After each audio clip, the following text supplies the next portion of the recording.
E aí, tá gostando dos relatos? Então o que você acha de deixar um like aí no vídeo, hein? Gosta dos relatos? Deixa o seu like, mesmo que seja nos cortes.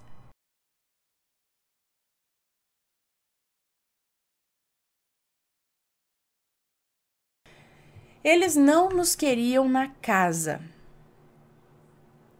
Tá. Oi, Ana, meu nome é fulana, sempre quis falar isso. Desde pequena que sempre presenciei coisas sobrenaturais e, entre muitas, vou te contar a que mais me marcou. E logo em breve mandarei outros. Desde já aviso que todos os nomes foram trocados. Pode ler tranquilamente. Muito obrigada. Eu tinha por volta de 10 anos de idade na época. Eu e a minha família nos mudávamos muito, principalmente de cidade. E nessa época o meu pai resolveu morar em Manaus. E nesse vai e vem de mudanças, meu pai finalmente encontrou uma casa grande e confortável para nós morarmos. Lá em casa era eu, minha mãe, meu pai e um casal de primos, a Andresa e o Breno.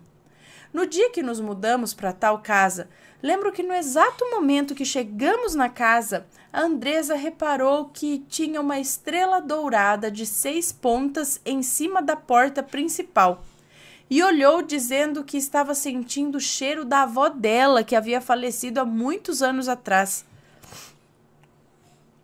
Porém, ninguém deu importância. Entrando na casa, vemos a sala na esquerda, de frente para a porta principal, a porta do banheiro, na esquerda do banheiro, a porta da cozinha e na direita, 2 quartos bem grandes. O dos meus pais e o quarto que era para ser meu e dos meus primos. Ana, você não tem noção do que era esse quarto e a energia ruim que ele transmitia. Um quarto com uma cama redonda de alvenaria, onde nas bordas tinham nomes e frases obscenas escritas. 2 luzes vermelhas em cada lado da cama. E um banheiro muito grande, com uma banheira daquelas que não é embutida. A banheira era bem filme de terror mesmo, com um risco de lodo que minava a água, não sei de onde, pois eu não sei por que ela era só... Com um risco de lodo que minava a água, não sei da onde, pois não sei por que ela era só de enfeite, porque não tinha nem torneira perto dela. As entidades ali presentes não fizeram... Mas a entidade, assim?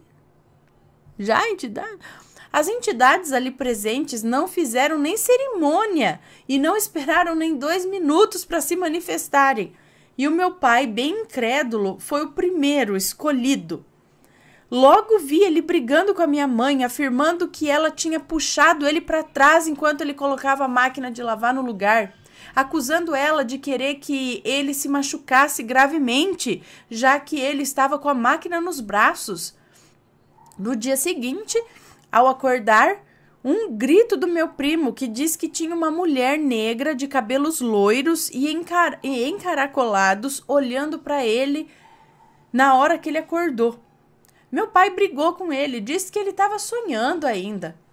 Fui para a escola e quando voltei, a Andresa pediu que eu ligasse para o meu pai e pedisse uma cesta básica, já que na época o meu pai trabalhava com isso. E então eu liguei, meu pai disse que ia pedir a um colega de trabalho para ir deixar. Quando ele chegou, entregou a cesta e pediu para ir ao banheiro. A minha prima consentiu. O cara que foi levar a cesta básica, é isso? Minha prima consentiu. E assim que ele saiu, eu entrei, pois eu queria pegar um creme que estava lá dentro. E Ana, acredite, quando ele saiu, eu estava na porta esperando, pois bem eu entrei e lembro nitidamente que a tampa do vaso estava abaixada e tudo certo. E então, logo que eu saí e fechei a porta, eu escutei como se a tampa do vaso levantasse e alguém abaixasse ela com toda a força, fazendo um barulho bem alto. E nesse momento eu fiquei estática e a minha prima veio e a gente conversou com aquele olhar de medo, sabe? Ana, nós saímos correndo lá para a calçada e ficamos um tempo. Aí a minha prima disse que precisava entrar, pois tinha deixado o arroz no fogo e que eu tinha que entrar com ela. E eu fui, né? Entramos e a porta do meu quarto, que antes estava fechada, agora estava aberta. E enquanto ela ia desligar o fogo, eu fui e passei a chave na porta, pois já era a segunda vez que eu fechava e a porta abria. E no mesmo instante a porta abriu, bem na minha frente. Não resta dúvidas que eu saí correndo novamente e a Andresa também.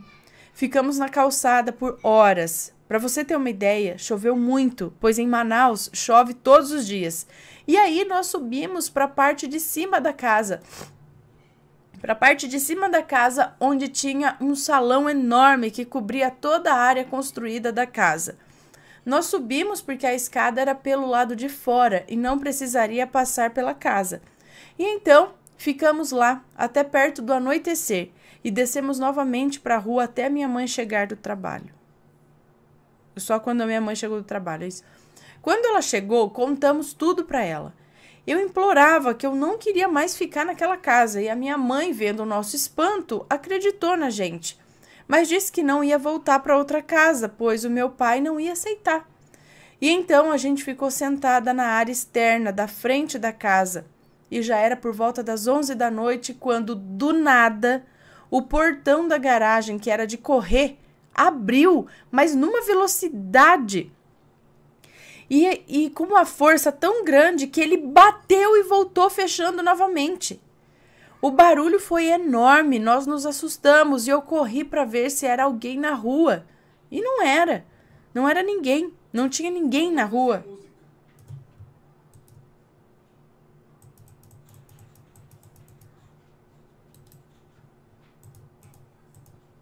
Música. Não tinha ninguém na rua.